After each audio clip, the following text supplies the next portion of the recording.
Trois des experts de droit témoignant à l'audience mercredi de la commission judiciaire du Congrès ont été choisis par les démocrates. Un autre a été choisi par les républicains. Ce qui est en jeu, c'est de savoir si Trump a commis ou non une offense dite de haut crime et délit, susceptible d'entraîner une destitution présidentielle, comme le définit la Constitution.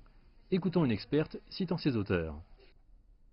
L'idée même qu'un président cherche l'aide d'un gouvernement étranger dans le cadre de sa campagne de réélection les aurait horrifiés.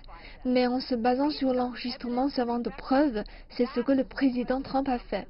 La liste des offenses justifiant une destitution que les auteurs ont inclus dans la Constitution montre que l'essence d'une offense justifiant destitution est une décision du président de sacrifier l'intérêt national à des fins privées.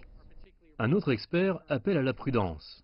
Je suis préoccupé par l'abaissement des critères de destitution pour convenir à un manque de preuves et une abondance de colère. Je pense que cette destitution non seulement ne remplit pas les critères des destitutions précédentes, mais elle créerait un précédent dangereux pour les futures destitutions.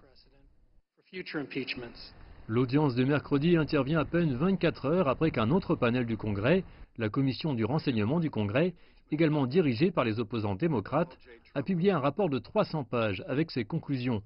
Il y a une preuve substantielle que Trump a abusé du pouvoir de ses fonctions à des fins personnelles et qu'il a fait obstruction aux efforts du Congrès pour enquêter sur sa personne. Les avocats de la Maison-Blanche ont décliné la proposition de participer à l'audience du mercredi à Capitol Hill. Le président lui-même a qualifié à plusieurs reprises le processus de chasse aux sorcières, tandis que chez les législateurs de la Commission, on a assisté sans surprise à un clivage entre les partis.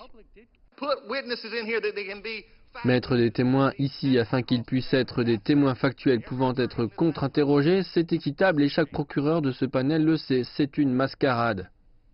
S'il est vrai que le président Trump a commis une offense justifiant destitution ou de multiples offenses justifiant destitution, alors nous devrons faire notre devoir et poserons une accusation contre lui.